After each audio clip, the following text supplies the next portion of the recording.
Okay, I am gonna do, so the agenda for today is some intros. We'll do some intros.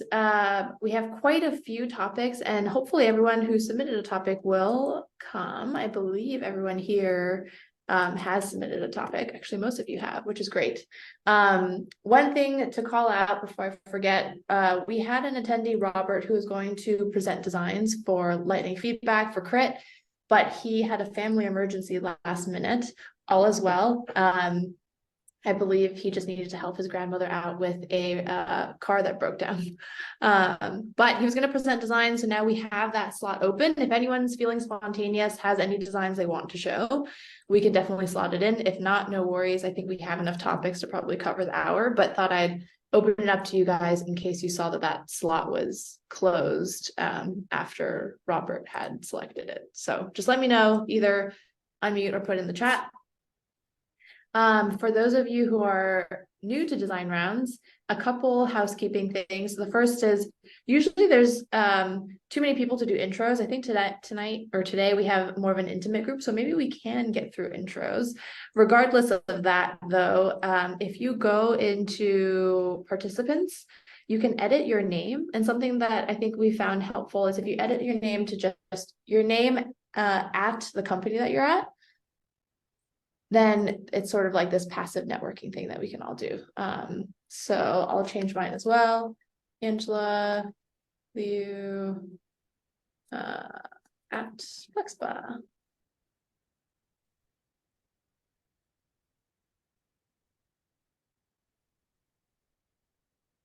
Sweet. There we go. What else do I have? You should have all gotten a notification when you joined the Zoom, but I am recording. Hopefully that's okay with everybody. This is to post on YouTube for any recording, for people who can't make the live session and still want to watch it.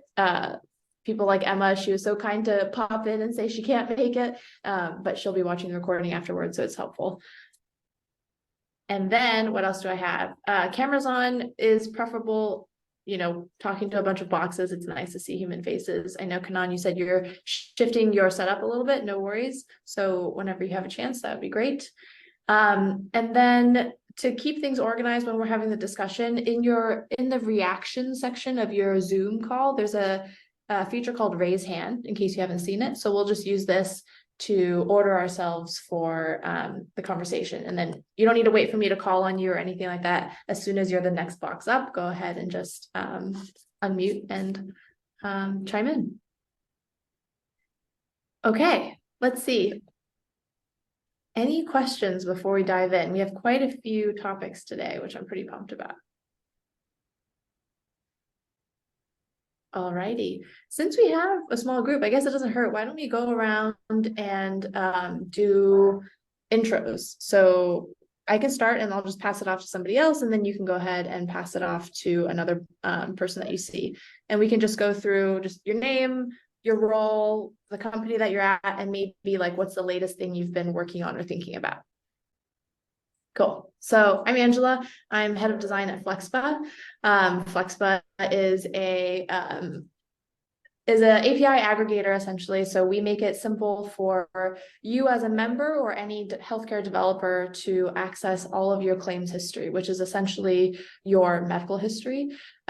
So with one API, you can sync your medical records, which include like clinical background as well as financial background, which is pretty cool. The latest thing I've been thinking about and working on is because we aren't all health plan members of all the possible insurances in the United States, I run a pretty tight user testing program at Flexpa. So how do we find members of each of these plans in order to test these endpoints and then work with our payers to troubleshoot any issues?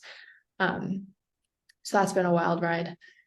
I will pass it to, how about Pooja? Thanks, Angela. Hi, everyone. Nice to meet you. I'm currently like a lead on the incubation team at Route 66 Ventures. What that actually looks like is I've been stand-in head of product for Switchboard, which is our first incubation, and doing some early development on Sunday Health, which is our second. Yeah, and so I think my background is in product. I was at Doximity in the past. Yeah, nice Nice to meet you all. Pooja, go ahead and popcorn it over to somebody else. I'll popcorn it to Katie. Hi, great to meet everyone. My name is Katie McCurdy. I have been working as a designer, as like a UX researcher, strategist, and designer for the past 13 years, most of that in healthcare. I'm also the founder of a company called Pictal Health, which is trying to help patients with complex health histories make a visual timeline that they can share with their providers and others. So I've been thinking quite a bit about how to best visualize someone's journey and incorporate things like social determinants of health alongside more typical health data. And I'm also an independent design consultant and do projects with clients.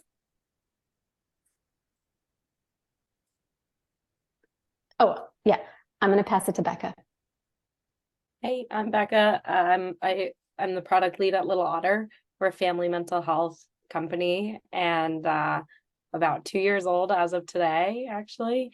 And I also work closely with the designer, and so really small team at this point on the tech side, but I want to learn more about design so I can better support my team.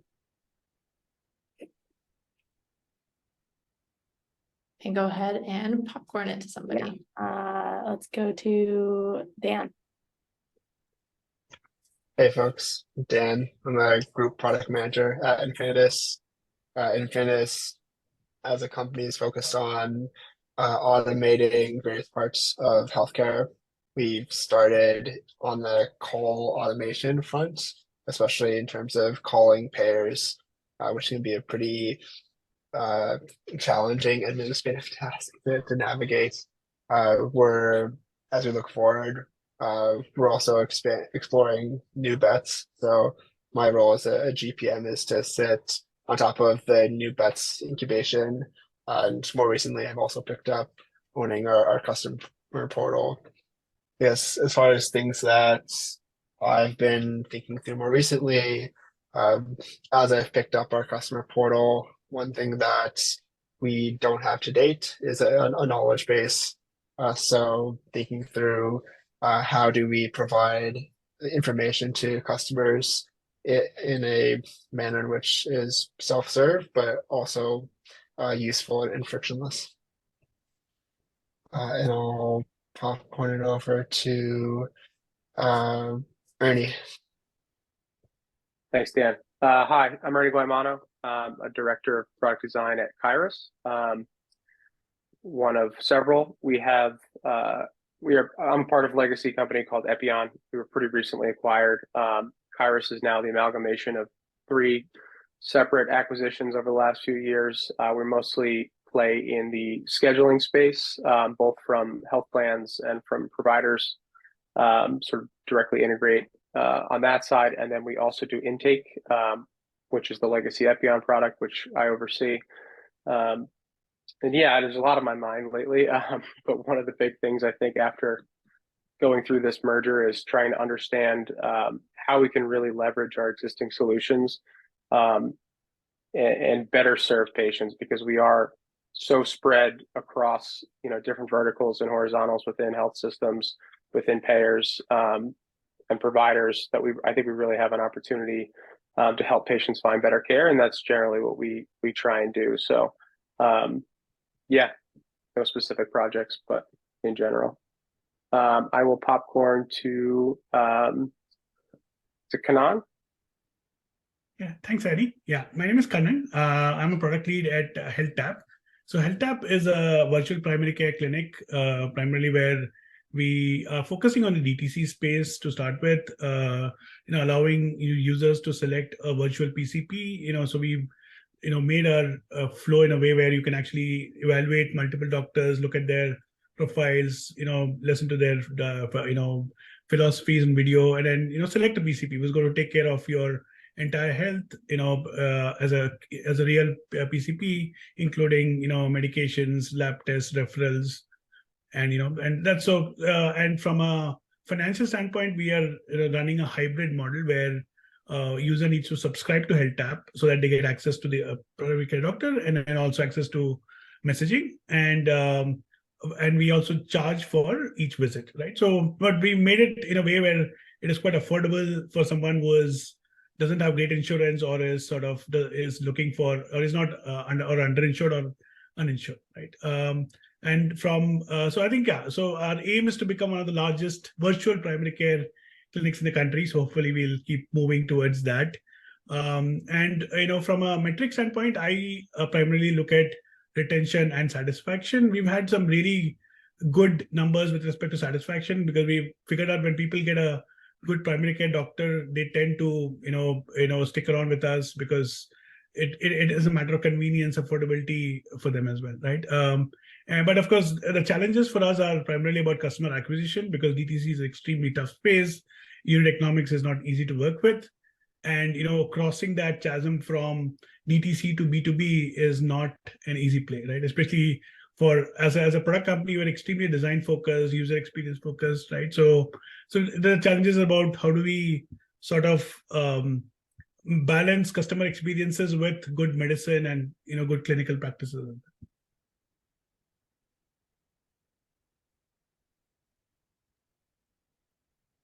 Thanks, Kanan. I think Chow. Hello, everyone. My name is Chao. I'm currently a senior product designer at Hint Health.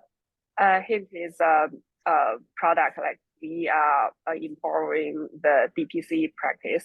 So the direct primary care, those clinics that doesn't work with health insurance, so they need some billing tool. So that's where Hint started.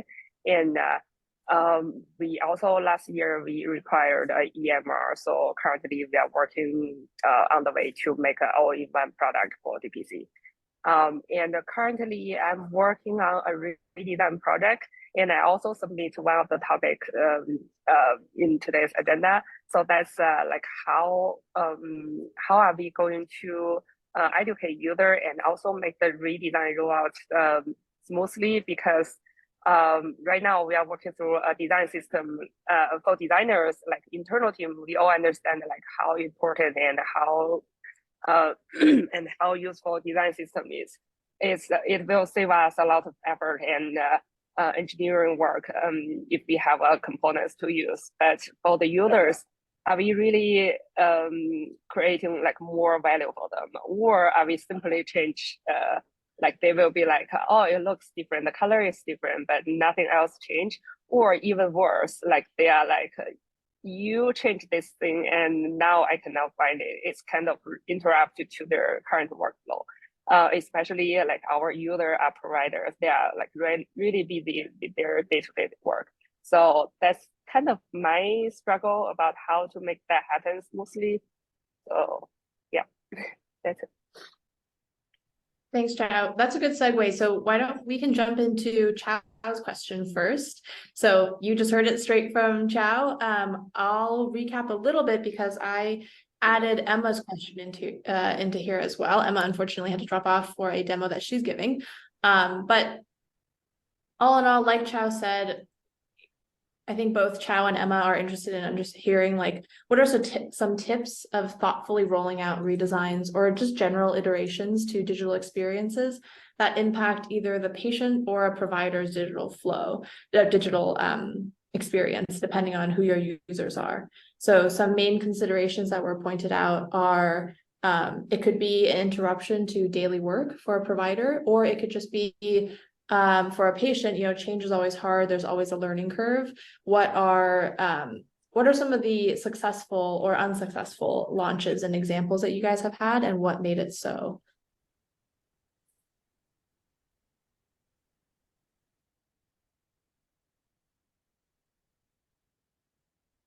Yeah, this is so hard. People don't like change.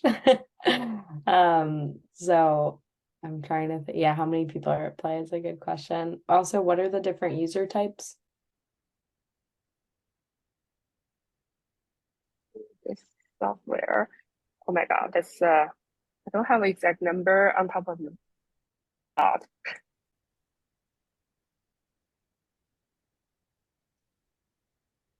Yeah, Chow, just a guesstimate. And Ernie also pointed out how often are the users accessing your software? So how many and how often are they accessing it? Oh, okay. So there, I can answer the how often question first. So, in terms of how often, there are certain amount of people they access to the software like day to day. That's their job. Like they need to manage the users membership. They need to like send invoice out.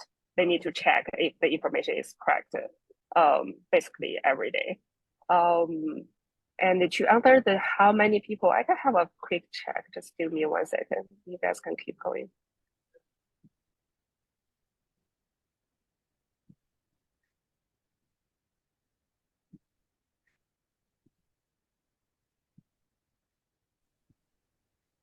Becca, did you have an example in mind when you were first chiming in?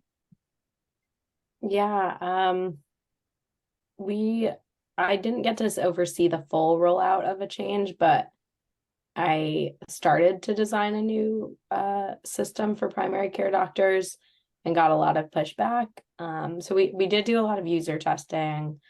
We tried to incorporate as much of the things they were familiar with, like as we went along. We also really wanted to do more like celebrating things that they did, because of the initial UI didn't have, it was just like, you have to do this process. So making it clearer the value to them, especially if there is a big change, like this is why you are having to do this in the first place. Yeah, those are some of my initial thoughts. How much money does this is it play? Meaning there's two parts of this. People who use it, but also the effort in the engineering and design is like, I just want to know scales, because there's a scale like when Yahoo redid their mail to be actually a web client to be much better. They spent millions on small rollouts over 4 to 6 months where people almost didn't notice. And it takes a lot of time and energy to do that. You can do it also the Epic way. I'm sure people understand that way. While it's slow, they just do big chunks. Mm-hmm. So there's so many other variables other than what do users want that it's you know. Yeah, that's meaningful question. So to answer the previous question, the MAU is around 7K, and we have such small team. I'm the only full-time designer here. We have another designer who's a contractor and also based in Europe, and the engineering team is also small. We have 20 to 30 people in total. And who's designated from the engineering team? Sorry, well, last question. How many people are designated to the interface, to performance, and that kind of thing? Can you be more specific? How many UI focused engineers or performance QA engineers do you have working full time on this effort for your design? Okay, so that's probably just around 5 people. Okay, well that answers a lot of questions. You're not doing a gradual rollout. Mm-hmm.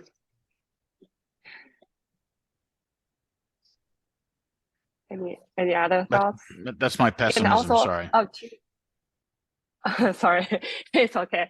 Yeah, and also add on to more information. We have did a little bit user research. We did several rounds of user interview. We also bring up the new design like prototype, clickable prototype to people, let them try. So we got relatively positive feedback on that. But still, I have the gut feeling like people think it's like, I like it. It looks better. It's the color is different. Then you have used some new buttons here, but still, I'm worried about like what actual value we bring to them. When you guys roll out changes, what kind of like change management or communications do you do? So we haven't started, but we are planning. So this kind of user research is just the initial move, and just let the user know through the newsletter, like we are making some change, we are working on some update, and if you are interested in providing feedback, you can sign up. Like, so we got several people sign up with us, and also we will work closely with product marketing when it comes to closer to the launch. But currently, like we just started, and the engineer like is also just started working on that. Are you working with customer success? Yes. Do, So if there, do they understand why you're doing a new design? oh yeah, we also forgot to mention, we also started we started with internal testing, so like they do understand. Yeah. Something that came out of the last design rounds that I found very fascinating was someone was mentioning the importance of having like a champion for your user group. So someone in your user group who represents them as testing, and then communicating that in the change management, just being like, hey, practitioner, you know, Joe tested this for us. It went well for him. We ran like a test with him for a whole week and results were really positive. I feel like that goes a lot for a community to know that, okay, we were somebody of our group, it went well. So let's like, they'll just have, I think, more grace and kindness maybe towards the feature that you're rolling out. It definitely rang a light bulb when I heard that last session, because I used to work at Oscar on a clinician facing platform as well. And I think we were beginning to incorporate some of those things towards the end, but I think potentially there was more room to do that better. Cool. Yeah, I'm gonna write that down. That sounds like a great idea. And another strategy we are thinking about currently, but haven't decided, is we will add some small feature improvement together to the redesign. For example, there are small improvement like people have been asking for a while, and if we combine them together, like if you like have a, for example, when we roll out, we have a button to switch like between the new design and the old one. If they got switched to the new one, they also got access to some features they have been asking for. So that is also one of the strategy we have been thinking about.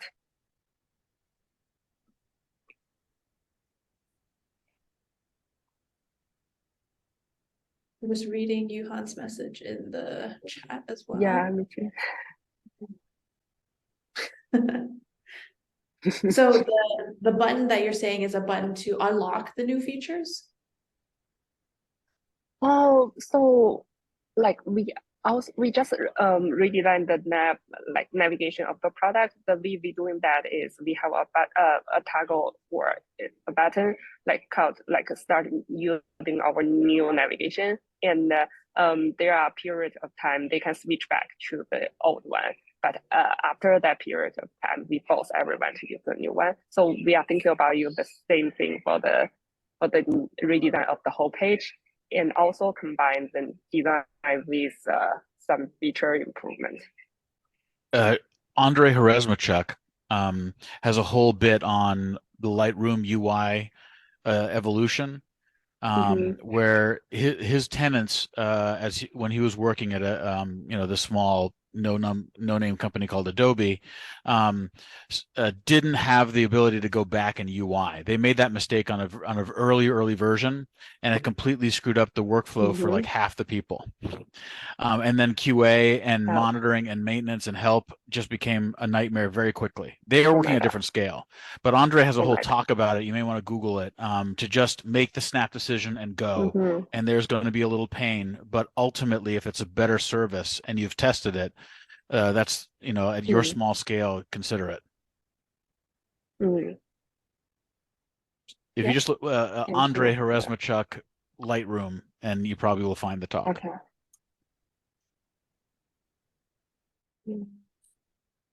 Ernie, I saw you came off mute.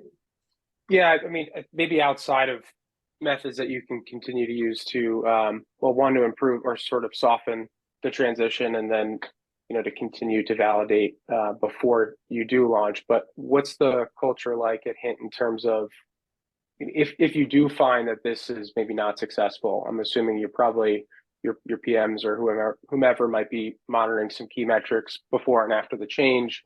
Is there room for you to roll back that change if you do find out it's a mistake? I've been a part of smaller organizations in the past where that just wasn't on the table, and there was all this pressure that there had to be 100% success rate, which I think all of us who have been in product long enough know that is not realistic.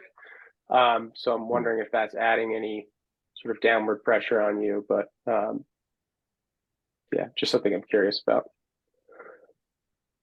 I guess the question is, will the team, if you find this to not be successful, will the team be willing to roll it back, and sort of reassess the changes that you've made and then go forward with another iteration? I think we are not under that pressure right now.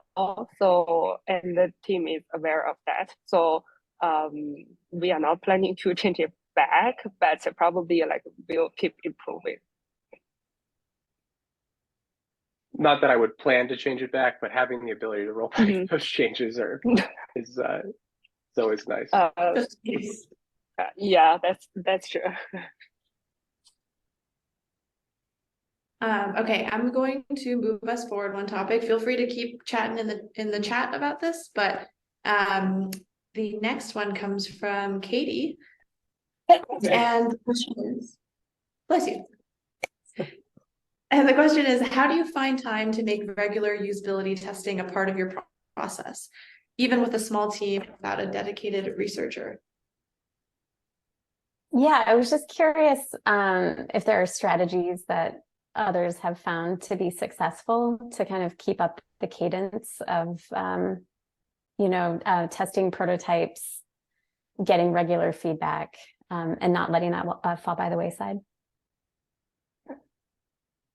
I just saw that there's a research ops Slack. I'm not sure if anyone's in that. I can send the link out. But I'm definitely wondering a lot of these things too.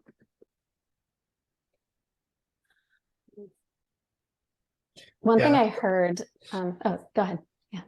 Yeah, this is also something that I was thinking about actually this morning, where I struggle with this too. I early on, maybe like 5-6 months ago, had a big presentation of trying to push for more user testing as a company and building this as a broader activity and behavior for our product team, and got a lot of great feedback, and things continued for a month or two, but then there other things come up and get pushed off the calendar. So I also was trying to think through how do we take momentum back up on this area. I think it occurs for us in a more tactical fashion, where if we have a specific question we're going after, then we'll try to do that specific set of research. But quite often we fall behind on the broader, just getting level setting with understanding our users. The one thing that I thought of and I'm going to try on my end is to actually just set calendar invites into the future and block time for yourself as a forcing function to do it. I think quite often it's I've got 50 things to do in a day or in a week, and some of this testing can struggle with prioritization relative to other immediate fires or items. So having it locked on your calendar might be a way to clear space for that.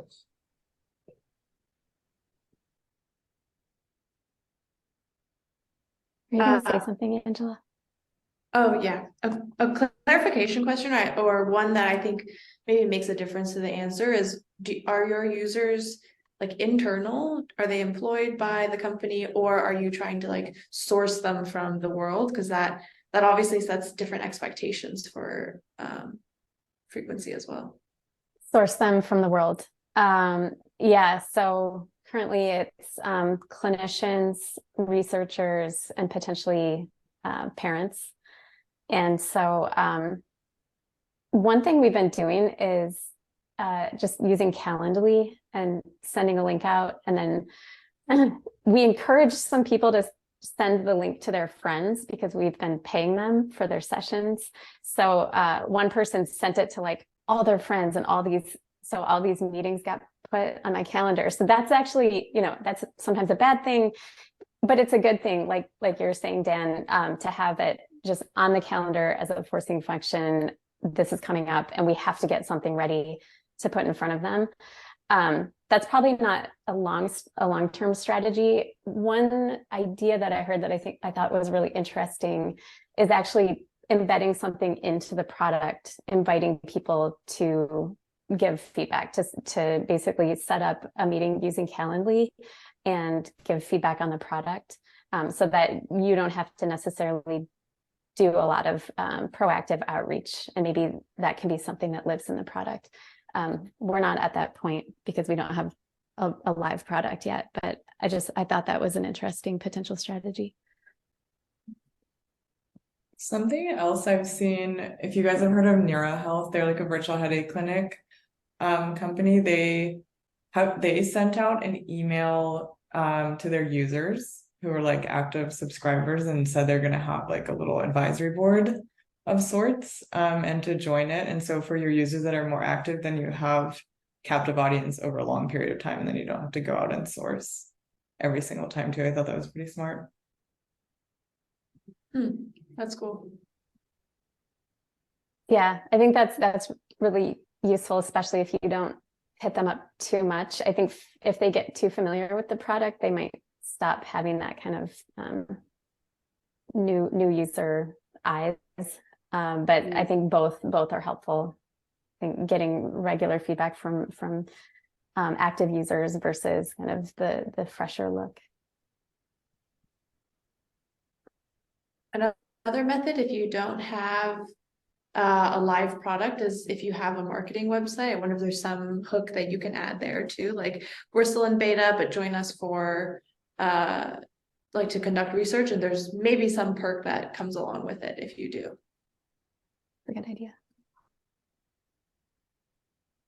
Something that Oscar's member team did that I thought was pretty cool. It was in an effort to continuously test as well, they found like a way to proxy members. It's not the perfect proxy, but Oscar onboarded new employees every 2 weeks, and part of new employee onboarding was providing feedback, because new employees also got Oscar's health insurance, which means they would download the application, which means they're new users of the application. Obviously, it's like a subset of people who are generally tech savvy at a certain age, etc. But at least it was something. So I thought that was a good idea.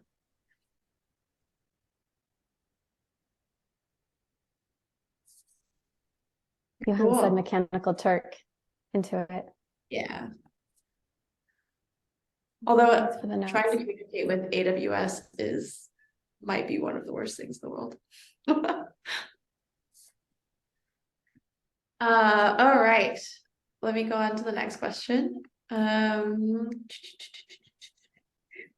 Okay, so these next two questions kind of have to do with regulation / infrastructure. Actually, Gaurav couldn't join us today, so I'll go to Ernie's question. Chow sort of mentioned at least the keyword here, but has anyone in this group, either in a current job or a past job, have you needed to integrate with an EHR or worked with an EHR? Me, for sure. I can add a Nice. little bit in it. Now I do remember what I asked. If you want me to add any. Yes, yeah, I'll read your question and then please feel free to add any additional context. But Ernie's question is, for those of you who have, which looks like several of us, how are you prioritizing the patient experience when you may or may not be so limited to the API infrastructure or the data that you're getting through the API? One clarifying question I did have, Ernie, is if you could expand on like what limitations you've seen that are sort of the root of the question that you're asking.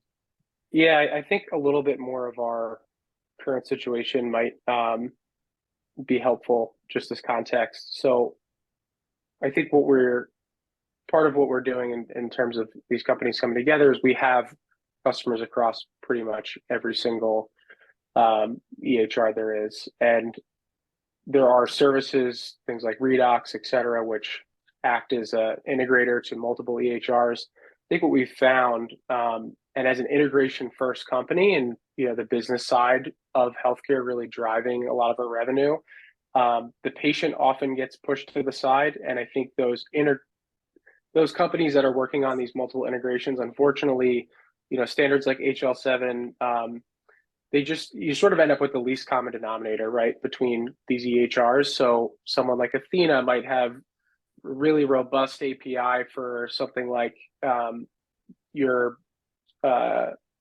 medication history, and Cerner's might be really hard to write with, and the data format looks totally different. So we end up in this situation where we're driving to this, we want to be the integrator for everybody, but in that, I think the patient just sort of gets hurt, right? It's not about let's build the best experience for the patient to enter their medical history. It's let's build an integration and say we have it, check the box, and move on. So I guess if I sort of pull back the question, I can generalize it even more. It's a constant fight, and I think it's partly culturally about how these companies evolved, and where the dollars are, and trying to pull them into longer term thinking. And if we really do want to be a patient platform in the future, how do we start prioritizing that patient experience and not just making money for the practices that are our customers? So, not a really specific question. It's a battle that's happening at the C-suite down, and it's tough when you're fighting something from the top down that doesn't really align with that. But that's sort of where I am. So just curious if anyone has any anecdotal experience or, how do we fight the good fight?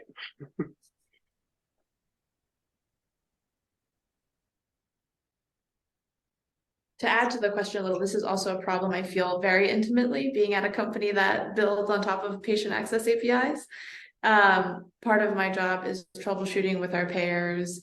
And I think something that I've only very recently realized is the dollars part of your question, which is like, they're not super incentivized to respond, I suppose, or troubleshoot with us or troubleshoot in a prioritized way, because regulation requires them to make the API. It's now accessible. They have a web page, but we're not paying them to troubleshoot with us. They're not getting any dollars for troubleshooting and making it better.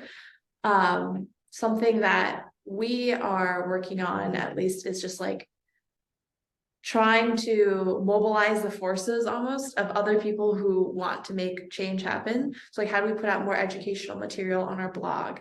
How do we like ask other health tech founders if they're facing the same issue? How do we, like, without getting too spicy, make a little bit of like a fuss about it to give payers a little bit more light a smaller fire? And something that in our first design rounds was suggested to me was, how can we also mobilize our members, like the patients?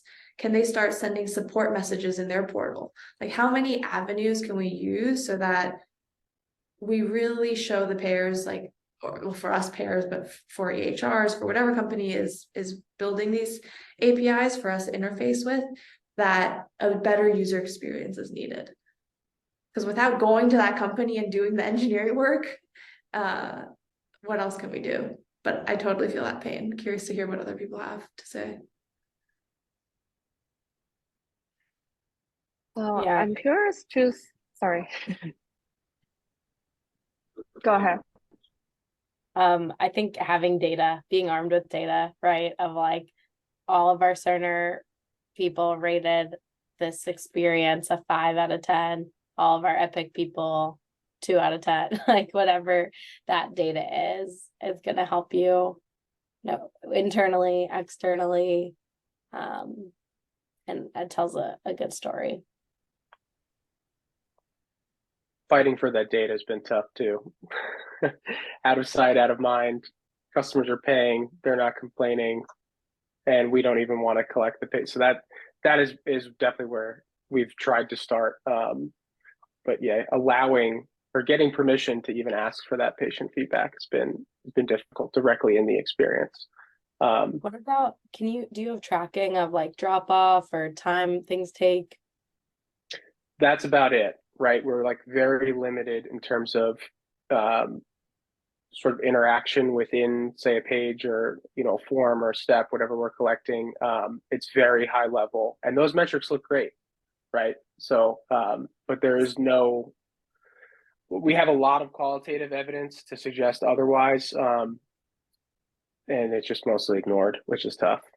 And I see, yes, CEO, I think we're starting to make headway though, especially prior to our acquisition. A lot of that was the CEO, who was one of the founders, down, and his goal was to exit. So, you know, anything that was going to cost time or money that wasn't directly related to revenue in the short term, he was very short term thinking at that time. I think now, as a part of this larger org, we have that opportunity, and we're fighting that battle, and I think we're almost there. So that's the positive news. It's just a long-term patience thing. Yeah, I think one of the challenges that I've observed as I've been looking at the patient engagement space from the outside has been that it seems to be two camps. One, which is you build your own UI in which you then have complete control over the experience, and you essentially optimize for patient experience with some detriment to adding some friction to either having the providers have to go into a separate portal, or not having all of that data flow cleanly back into the EHR. The other view of the world is trying to live within the constraints of EHRs, which is a really challenging thing to do given that there are a few large players, but there's pretty significant differences between Epic and Cerner in terms of how they think about the world of integrations.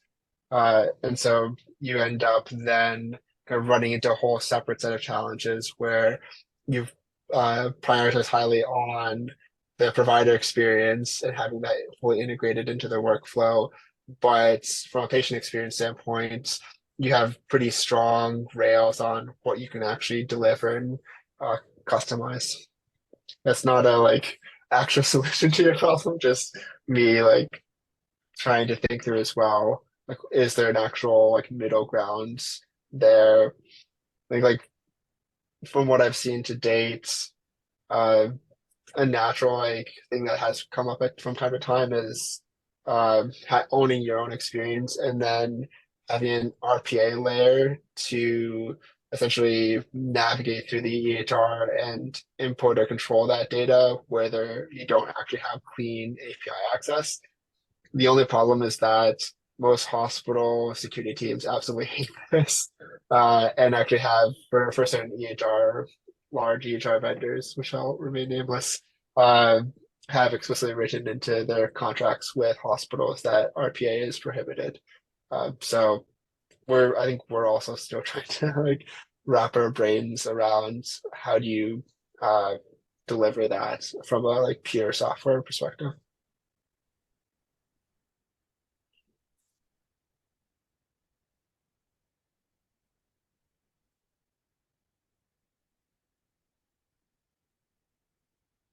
I don't want to steal any more time, Angela, if you want to move on to another question, but I could say one more quick thing on this. Yeah, go ahead, please do.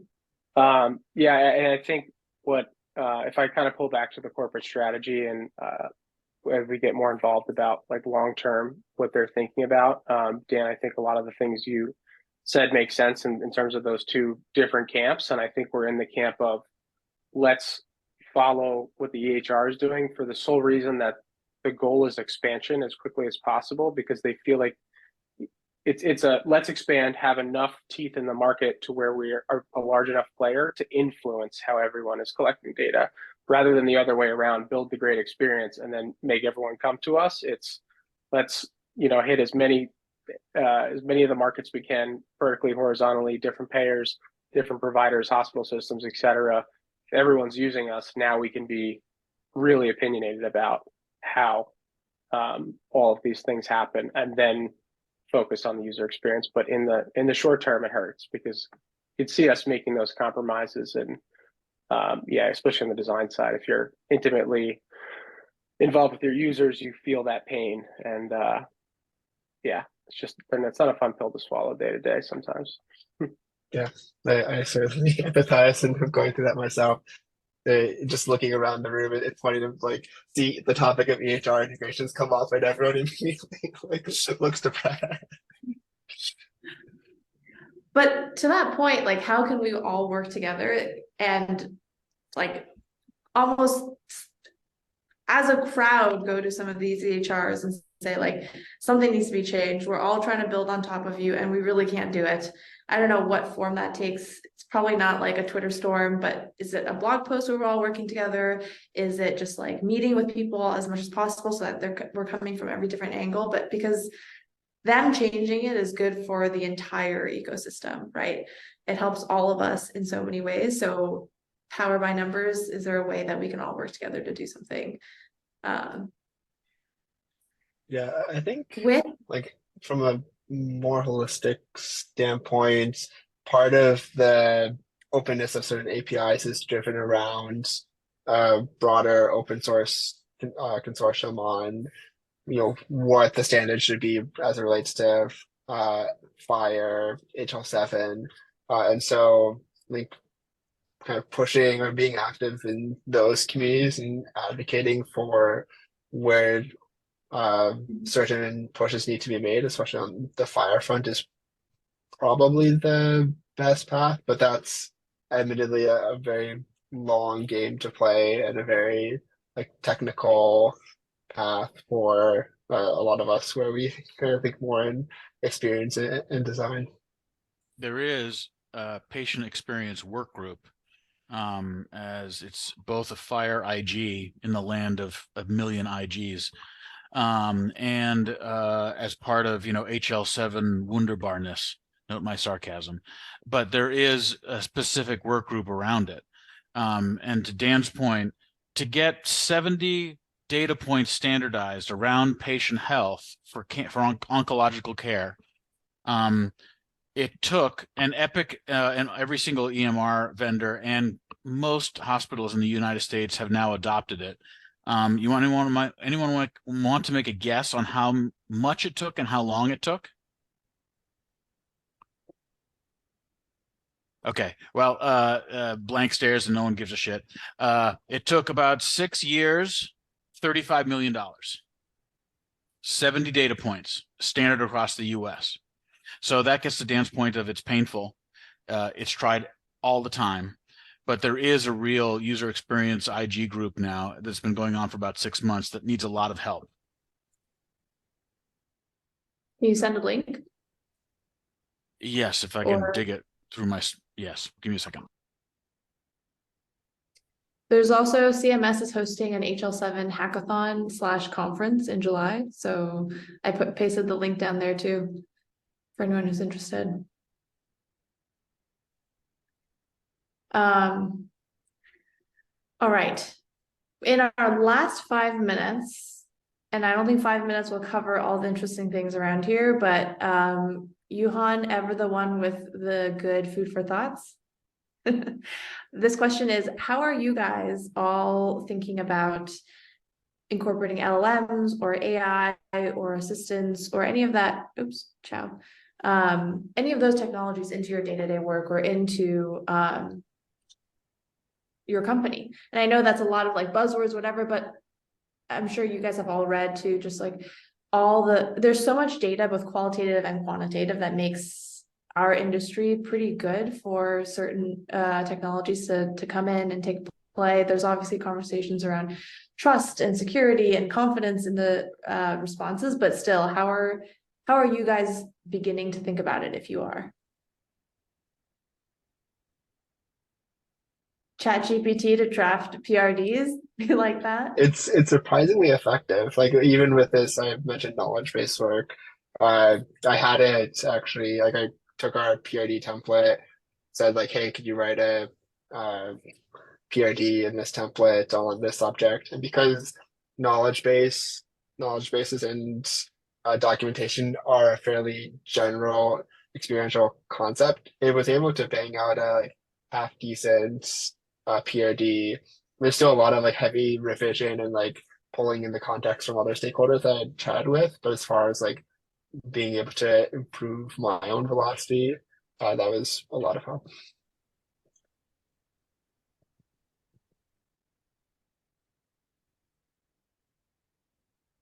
Go for it. Yeah, so I think what we have started to do, on the patient side is use ChatGPT or LM for two purposes. One is we understand the patient's medical history when they are booking an appointment or coming in for a visit, right? Right now, we sort of give them really boring questions about what are your conditions, what are your medications, what are your allergies, and most people really feel quite tired to do that because they're going to see a doctor anyway, right? So we really want to use ChatGPT in a way where those questions are, far more intuitive, and and then they can, and ChatGPT will help us work out. For example, somebody says they have type 2 diabetes, so maybe ask them 3 other questions related to that, and then get more and more interactive in a messaging sort of format, right? The other thing is also around triaging is something we are thinking about in terms of how to triage patients to specific doctors or to primary care or urgent care, as an option. And on the doctor side, how do we help doctors with better documentation, right? Though we have our own sort of homegrown EMR tool, but there's still a lot of challenge with respect to, in terms of getting them to do good documentation. So that's something which we are working on as well.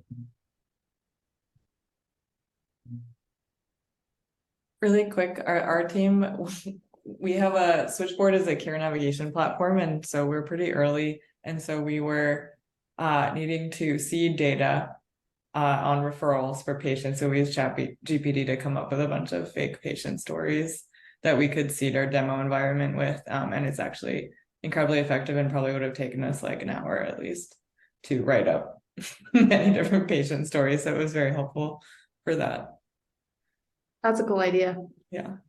And knowing how much you could get in the weeds with that, it's probably would have been more than an hour. Yeah, you could really go deep. Yeah. For us, we have therapists on staff using an EHR, so we don't have our own EHR at Little Otter. And ideally, we could transcribe their session notes so that they are placed into the EHR, but I don't think the EHR itself has a lot of great APIs. So we're not sure exactly, like, it is, we are transcribing everything, but it's just like, then you'd have to go into your transcription, copy and paste. Whereas ideally an AI could be like, oh, this goes here, this goes there.